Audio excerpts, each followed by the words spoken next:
नमस्कार, मैं हूं नीलू। तो देखिए, अमेरिका और इजराइल लगातार ईरान पर हमले कर रहे हैं। बर्बादी वहां पर जबरदस्त हो रही है, लेकिन अमेरिका और इजराइल में जो बर्बादी हो रही है उसके बारे में किसी तरह की कोई खबर ना डोनाल्ड ट्रंप दे रहे हैं, ना नेतन्याहू दे रहे हैं। लेकिन जो तस्वीरें सामने आ रही है, जो ईरानी मीडिया या फिर आईआरजीसी की तरफ से जारी की जा रही है, उसका क्या? क्योंकि बर्बादी तो इजराइल में भी जबरदस्त तरीके से हो रही है। और दूसरी तरफ ट्रंप कहते हैं कि आप हथियार डालिए, हम तभी जाकर ये युद्ध रोकेंगे, आपको झुकना पड़ेगा, हम नए रिजीम के साथ आएंगे, हम किसी भी वहां पर पुराने रिजीम या वहां के पुराने नेता को बर्दाश्त नहीं करेंगे।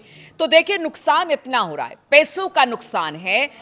जिस तरह से उनके अमेरिकी बेसेस उड़ाए जा रहे हैं, उनके विमान F-15 F-35 गिराए जा रहे हैं, उसके बाद भी डोनाल्ड ट्रंप कहते हैं कि आप हथियार डालिए, तब हम युद्ध रोकेंगे। अरे, युद्ध रोकने के लिए तो अब ईरान ही तैयार नहीं है, बातचीत के मंच पर आने को तैयार नहीं है और लगातार आपको चुनौती दे रहा है। यानी अमेरिका और इजराइल के सामने ईरान की जो मिसाइलें हैं वो चुनौती खड़ी कर रही है। अब इसी बीच देखिए कि एक बड़ी खबर सामने आई है, रूस ईरान की मदद कर रहा है। जी हाँ, ये बड़ी खबर सामने आ रही है और ऐसे ही नहीं कहा जा रहा है कि ये जो जंग है वो बहुत ज्यादा आगे जाएगी। ये एक हफ्ते की बात है, यानी आज हम आपको बता दें कि 8वां दिन है और इस 8वें दिन कहीं से कोई आसार नजर नहीं आ रहे हैं कि युद्ध रुकने वाला है। और इसी बीच रूस की एंट्री होती है, क्योंकि द वॉशिंगटन पोस्ट में एक रिपोर्ट में दावा किया गया है कि रूस अमेरिकी सैन्य ठिकानों की जानकारी दे रहा है ईरान को।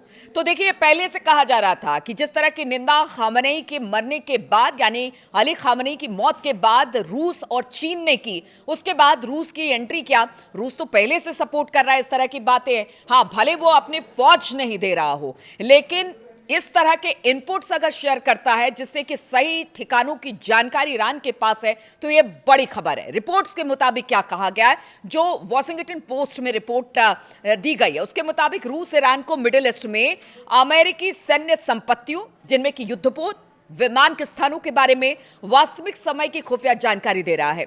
इससे तेहरान को जंग के दौरान अमेरिकी सेना को निशाना बनाने में मदद मिल रही है। माना जा रहा है कि युद्ध शुरू होने के बाद मॉस्को ने अमेरिकी युद्धपोतों, विमानों और सैन्य संपत्तियों के ठिकानों के बारे में जानकारी ईरान से साझा की है। इस बात से तो साफ है कि अमेरिका का एक और प्रमुख प्रतिद्वंदी संघर्ष में अप्रत्यक्ष रूप से शामिल हो गया है। विश्लेषकों की माने तो खुफिया जानकारी साझा करने की खबरों से अमेरिका से जुड़े ठिकानों पर ईरान के कुछ हमलों की सटीकता यह बताती है कि ईरान के पास अमेरिका और इजराइल के सैन्य ठिकानों की सटीक जानकारी थी, क्योंकि संघर्ष शुरू होने के बाद से ईरान ने क्षेत्र में अमेरिकी सैन्य ठिकानों, दूतावासों, अन्य लक्ष्यों और हजारों एक तरफा हमलावर ड्रोन और सैकड़ों मिसाइलें दागी, और वो बहुत सटीक है। यानी उससे नुकसान बहुत ज्यादा अमेरिका का हुआ है और ये बात सबने देखी है। इसलिए जो बात अमेरिका और ट्रंप कह रहे हैं कि युद्ध जल्द खत्म हो जाएगा, ऐसा बिल्कुल नहीं लगता है, क्योंकि रूस और चीन ने भी, हमने देखा किस तरह से सैटेलाइट से सपोर्ट कर रहा है ईरान को। तो ये युद्ध अभी बहुत लंबा चलेगा और ईरान ने तो कह दिया है कि उनके पास ऐसी ऐसी मिसाइलें हैं जिन्हें अभी दागा भी नहीं किया है। अभी तो देखिए, खुर्रमशहर 4 जिस तरह से इजराइल पर गिरा कल, और तेल अवीव में हाहाकार, उसके आसपास हाहाकार, उसके जो एयर बेसेस हैं उन पर हाहाकार मचा, उसका भी जिक्र करेंगे और बताएंगे कि एयर बेस पर जो बम और मिसाइलें गिराई गई हैं ईरान की तरफ से, वो कितनी खतरनाक है और किस तरह से इजराइल के सीने पर वार किया गया है। अब इसी सब के बीच एक और बड़ी खबर आई कल। ईरान के supreme leader ayatollah Ali Khamenei की मौत के बाद उनके एक्स अकाउंट से पहला पोस्ट आया है। इस पोस्ट में इजराइल को धमकी दी गई है। इसके साथ ही एक तस्वीर शेयर की गई है जिसमें मिसाइल के बनाने और उसे लक्ष्य को निशाना बनाते हुए दिखाया गया है। अब आप समझिए कि आयतुल्ला अली खामनेई की मौत के इतने दिनों के बाद उन्हीं के एक्स पोस्ट पर यह मैसेज आया है। इससे क्या माना जाए, इसके मायने क्या निकाला जाए? देखिए, कहीं ना कहीं ये कहा जा रहा है कि जो आयतुल्ला खामनेई साहब थे, उन्होंने एक उनके जाने के बाद किस तरह से ईरान आगे बढ़ेगा इस युद्ध में, क्योंकि युद्ध जैसे हालात उनको पता थे कि अगर मैं नहीं रहूंगा तो फिर युद्ध जैसे हालात होंगे, और इसके बाद ईरान क्या करेगा उसको लेकर उन्होंने अपने जितने भी लोग थे, एक तो पूरी लेयरिंग कर ली कि कौन कैसे कमान संभालेगा, और दूसरी कि उन्होंने समय समय पर यह बताने की कोशिश की है कि आप पीछे मत हटिए, और उनमें उत्साह भरने की, उनमें एक जज्बा जगाने के लिए इस तरह से एक्स पर पोस्ट किया है। अब ये कौन हैंडल कर रहा है नहीं पता, उसके बारे में आपको बताएंगे। तो इजराइल और अमेरिका ने 28 फरवरी को ईरान पर हमले की शुरुआत में ही सुप्रीम लीडर अली खामनेई साहब को निशाना बनाया। 1 मार्च को ईरान के सरकारी टीवी ने उनकी मौत की पुष्टि की, जिसने मिडिल ईस्ट को गहरे संकट में धकेल दिया। और उसके बाद से अब हम देख ही रहेगी क्या हो रहा है वहां पर। खामनेई पर हमले के 7वें दिन एक्स अकाउंट पर एक मैसेज शेयर किया गया। इसमें कहा गया कि ज़ायोनिस्ट शासन ने बहुत बड़ी गलती कर दी है। अल्लाह के करम से इनके नतीजे यानी कि इजरायली शासन को निराश कर देंगे, और वो निराशा, वो हताशा, वो वहां पर लोगों के मारे जाने की खबरें, लोग परेशान हैं, इसे साफ तौर से देखा जा सकता है। देखिए, ईरान में भी नुकसान भरपूर हो रहा है, लेकिन इजराइल और अमेरिका को भी नुकसान का सामना करना पड़ रहा है। उसका तो जिक्र भी नहीं हो रहा है कि कितना नुकसान हुआ है, लेकिन ये नुकसान अरबों खरबों का बताया जा रहा है। अब इस पोस्ट पर आते हैं। तो इस पोस्ट के साथ एआई से बनी एक तस्वीर भी पोस्ट की गई है। दिवंगत सुप्रीम लीडर के अकाउंट से शेयर की गई ये तस्वीर जो है, उसमें मिसाइल को बनाने से लेकर हमला करने तक के कई चरणों का दृश्य दिखाया गया है। इसमें वैज्ञानिकों को मिसाइल बनाते सैनिकों को लॉन्च करते हुए और अंत में टारगेट पर हमला करते हुए दिखाया गया। तस्वीर में एक हाइपरसोनिक मिसाइल नजर आ रही है, लेकिन किसी खास हथियार या संभावित हमलों का जिक्र इसमें नहीं किया गया है। तो ये एक तरह से सिंबॉलिक है कि ईरान हथियार नहीं डालेगा, ईरान लगातार हमले करेगा, और ईरान कह भी चुका है मरते दम तक वो इस लड़ाई में शामिल रहेगा, वो पीछे नहीं हटेगा। हालांकि अभी ये साफ नहीं है कि खामनेई का अकाउंट कौन मैनेज कर रहा है, लेकिन तकनीकी रूप से देखा जाए तो ये मौत के बाद दूसरी पोस्ट है, क्योंकि इसके पहले 1 मार्च को मौत की पुष्टि के बाद अकाउंट पर पवित्र कुरान की आयत शेयर की गई थी, जिसे उनकी मौत के बारे में संदेश के रूप में देखा गया। इसमें लिखा गया था कि अल्लाह के नाम पर जो रहम दिल और दयालु हैं, वफादार लोगों में वो लोग हैं जो अल्लाह से किया वादा पूरा करते हैं और वो जरा भी नहीं बदले हैं।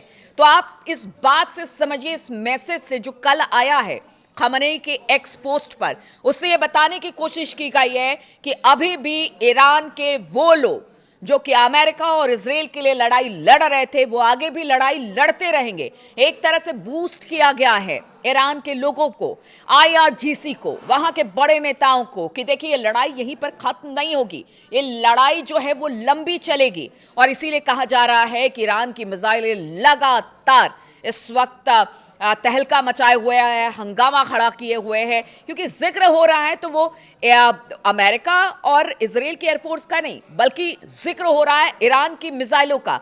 आप देखिए, अमेरिका की एयरफोर्स जो नंबर 1 एयरफोर्स है, इजराइल की एयरफोर्स जो कि इतनी जबरदस्त है, उनको किस तरह से धराशाही ईरान की मिसाइलें कर रही हैं। और देखिए, जिस तरह से बीते कुछ घंटों में खास तौर पर खुर्रम शहर इजराइल पर उसने वार किया, इसके अलावा खैबर, फतेह, तेल अवीव एयरफोर्स बेस। हाँ, एयरफोर्स बेस के बारे में आपको बता दें, कहा यह जाता है कि आज तक इजराइल और नेतन्याहू ने यह नहीं कहा है कि उनके पास परमाणु वेपन हैं, लेकिन कुछ जानकार ऐसा बताते हैं कि जिस एयरबेस पर, तेल अवीव के जिस एयरबेस पर ईरान ने खुर्रम शहर 4, फतेह, खैबर से हमला किया, वहां पर परमाणु वेपन था। अब इसके बारे में किसी तरह की कोई जानकारी इजराइल की तरफ से नहीं दी गई है, लेकिन ऐसा माना जा रहा है कि सीधे वहां पर हिट किया गया है। ये खबरें बाद में आती हैं, देर से आती हैं, सब कुछ खुलकर आता है, लेकिन फिलहाल किसी तरह की कोई खबर नहीं है। लेकिन अगर वहां पर परमाणु हथियार है तो फिर आप समझिए कि किस तरह की दिक्कत आगे आने वाले दिनों में वहां पर इजराइल को हो सकती है। यानी जो सटीक जानकारी ईरान को मिली, उससे बिल्कुल अटैक किया गया एयरबेस पर, जहां पर उनके परमाणु हथियार, जैसा जानकार बताते हैं, डिफेंस वॉर एक्सपर्ट बताते हैं, वहां के लोग बताते हैं कि वहां पर इजराइल का परमाणु हथियार था जिसको हिट किया गया है। चलिए, खबर जैसे जैसे खुलती है बाद में आती है, उस बात का भी हम जिक्र करेंगे, लेकिन ये बड़ी खबर है। अब देखिए, रूस तो लगातार मदद कर ही रहा है, इधर चाइना भी सैटेलाइट से मदद कर रहा है, और दूसरी तरफ ये खबर आ रही है कि कुवैत में ईरान का कहर एक बार फिर से बरसा है। अमेरिकी एयरबेस पर हमला किया गया है और लगातार नुकसान पहुंचाने की कोशिश की जा रही है। तेल के दाम बढ़ गए हैं, यानी क्रूड प्राइसेस में जबरदस्त उछाल देखने को मिला है। अब तो देखिए भारत में भी इसका असर देखने को मिल रहा है। गैस प्राइसेस, ऑयल प्राइसेस सब धीरे धीरे बढ़ने लगेंगे अगर ये जो पूरा का पूरा मामला है आगे बढ़ता है और ये युद्ध लंबा खिंचता है। लेकिन जो अमेरिका चाहता है कि ईरान सरेंडर कर दे, ऐसा तो हो नहीं सकता है। मिसाइलें बहुत हैं उसके पास, अब तो चीन और रूस की मदद भी उसे मिल रही है। तो ये लंबी लड़ाई क्या अमेरिका और इजराइल के लिए परेशानी का सबब बन जाएगी, क्योंकि पैसे जबरदस्त तरीके से अमेरिका और इजराइल के खर्च हो रहे हैं। ईरान ने तो पहले ही कह दिया है कि देखिए अंतिम दम तक वो लड़ते रहेंगे। ऐसे में अमेरिकी अर्थव्यवस्था का क्या होगा, जो खर्चे हो रहे हैं उसको लेकर ट्रंप क्या जवाब देंगे। दबाव बहुत ज्यादा है, लेकिन युद्ध अभी रुकेगा फिलहाल किसी तरह की कोई उम्मीद यहां से तो दिखाई नहीं दे रही है।